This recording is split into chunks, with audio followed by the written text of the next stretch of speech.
Olá pessoal, vamos para o nosso segundo vídeo dessa conversa com a Thaís. A Thaís está trazendo essa percepção em relação a como foi lidar com uma pessoa com TDAH e sem o diagnóstico, sem medicação, ao longo de 15 anos, quais foram as dificuldades, quais foram as complexidades.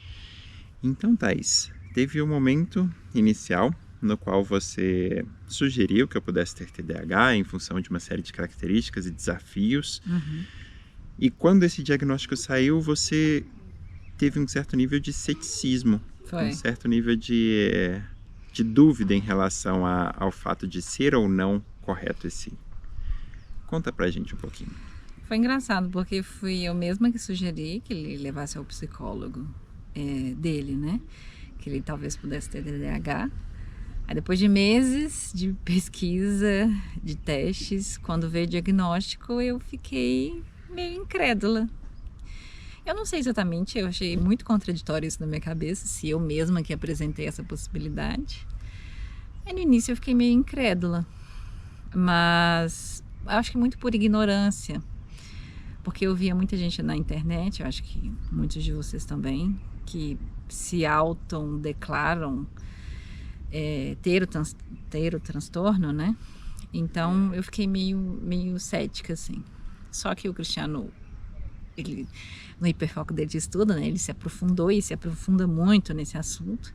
Então, cada vez mais ele veio trazendo informação, conhecimento, com base científica, né? Trazia o que o psicólogo dele falava, o que a psiquiatra falava. Então, eu fui concretizando conhecimento, diminuindo a ignorância e parando com esse ceticismo, né?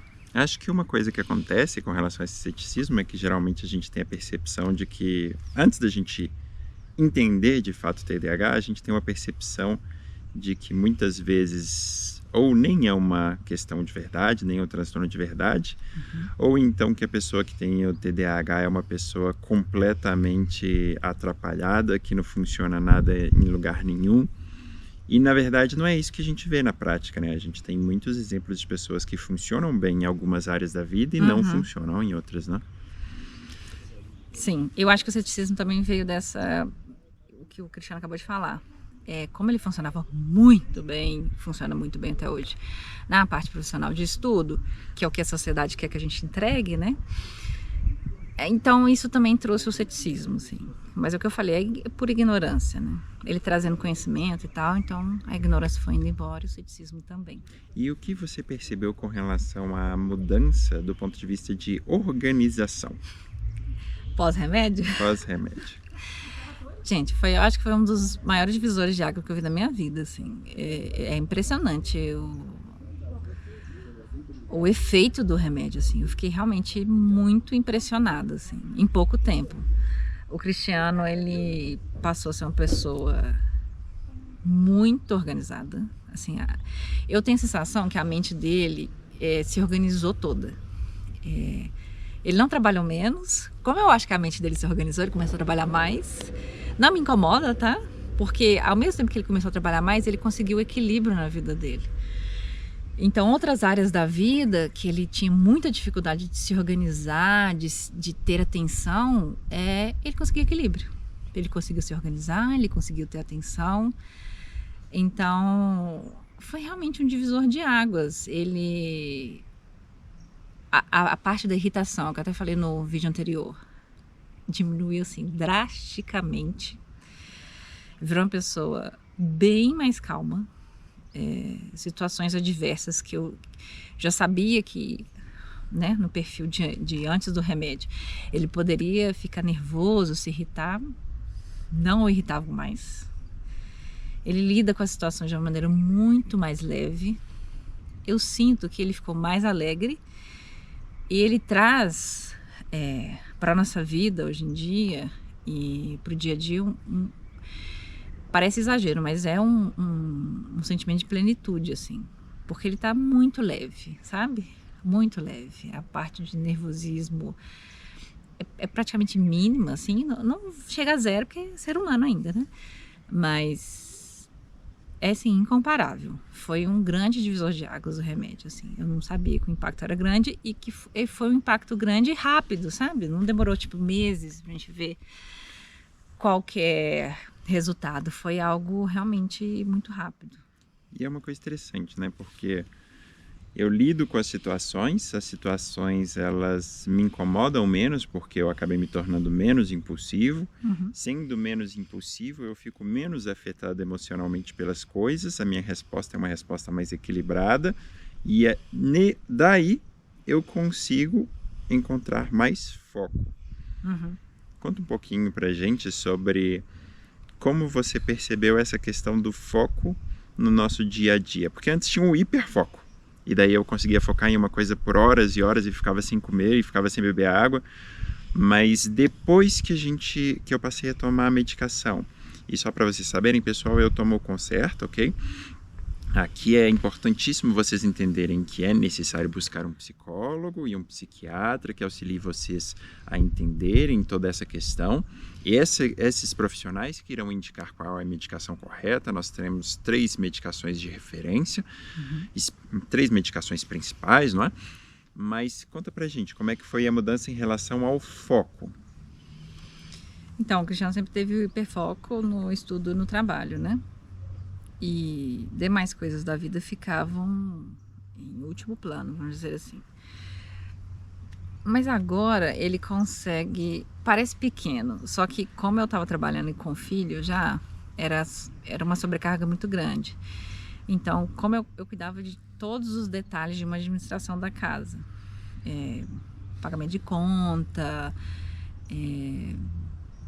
repor alimentos, né? A dispensa, repor a dispensa, organização da casa, limpeza, etc, né? Todas essas questões.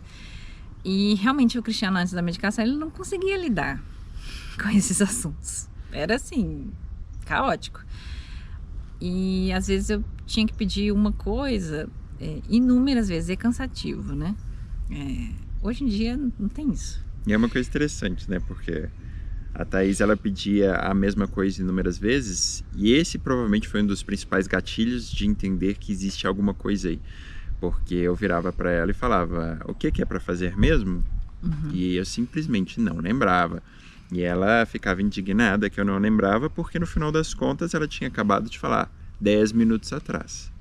Isso era recorrente e às vezes não era uma vez que eu falava ou pedia, eram 5, 10, 12 vezes. E simplesmente apagava da cabeça. Mas então, não no mesmo dia. Não, às vezes no mesmo dia, às vezes em dias separados. Às vezes eu colocava na agenda, mesmo assim ele não via.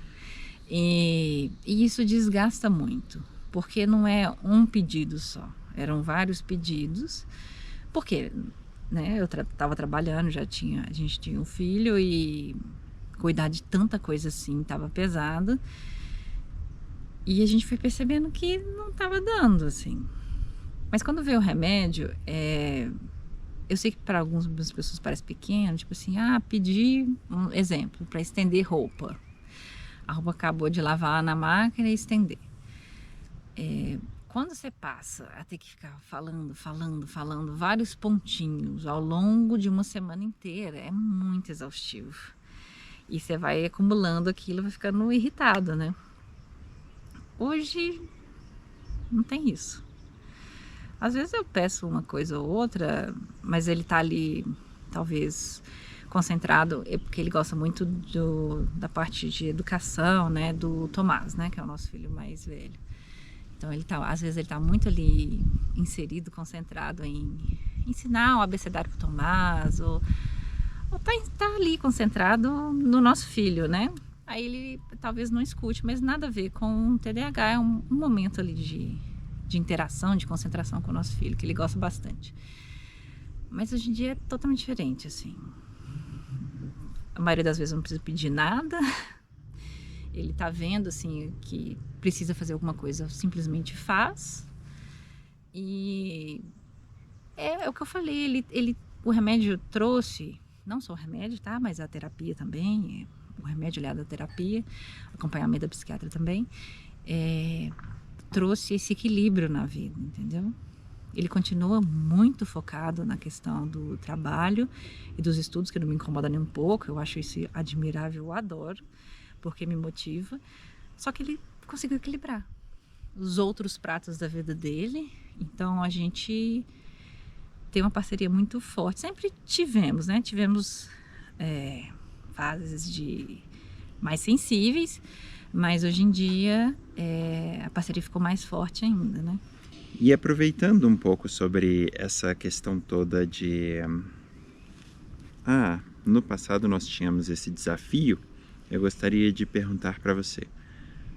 Apesar dos desafios, mesmo depois de você ter passado a trabalhar, do Tomás ter nascido e de a coisa ter ficado mais difícil para você, qual característica você acha que fazia parte da nossa realidade e que, apesar de tudo, fazia você querer seguir em frente com a construção de um bom relacionamento? O que você acha que foi o elemento-chave que fez diferença nesse sentido? Gente, para mim, o meu marido é mais coisas boas do que os desafios que ele trouxe. Era desgastante, mas ele sempre trouxe, sei lá, felicidade, evolução. Sempre foi muito melhor do que ruim. Relacionamentos são desafiadores, né? E a gente teve nossos desafios. E outra coisa, relacionamento, ter desafio faz parte. E o que a gente fez, que foi muito bom, é conversar e entender que a gente tinha um problema e correr atrás da solução, que foi feito, né? Nós temos aí um pouco mais de 15 anos juntos, contando namoro e casamento. E eu sei que a gente vai passar, graças a Deus, se Deus quiser, o resto da vida juntos e teremos outros desafios e vai ser a mesma coisa. Nós vamos identificar o que está acontecendo e buscar a solução. E se tem um ponto que eu gostaria de deixar claro para todo mundo aqui, que eu acho que é muito importante, em todos os relacionamentos, tendo ou não tendo TDAH, é que relacionamento é abdicação.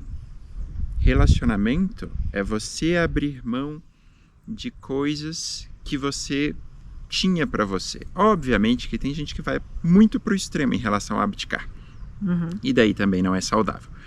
Mas, via de regra, principalmente na sociedade que a gente vive hoje em dia, as pessoas elas são muito autocentradas em atingir os próprios objetivos. E mesmo quando elas desejam fazer algo pelo outro, elas fazem algo pelo outro na expectativa de um retorno. Então, abrir mão em função de um relacionamento que vocês entendam que é um relacionamento saudável, que tem futuro, é uma parte essencial. E a Thaís provavelmente ficou comigo durante esse tempo todo, porque por mais que eu tivesse a minha ineficiência em lidar com o TDAH, porque eu nem o conhecia, no final das contas eu queria que as coisas melhorassem. Eu só não sabia fazer como. E eu acho que esse é um segredo muito importante que vocês deveriam sempre levar em consideração. Queiram evoluir, queiram melhorar. E às vezes a gente não vai ter ferramentas, mas a gente vai continuar tentando mesmo assim. Alguma consideração final? Acho que a gente conseguiu abordar tudo que deveria ser abordado.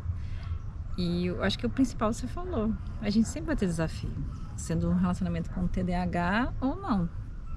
O importante é você realmente ter essa ciência, essa noção que aquele relacionamento é muito bom, que é saudável, que está te fazendo bem, que você está fazendo bem para outra pessoa, né? E que há amor, companheirismo, parceria, né? Que é o nosso caso, né? E que vale muito a pena.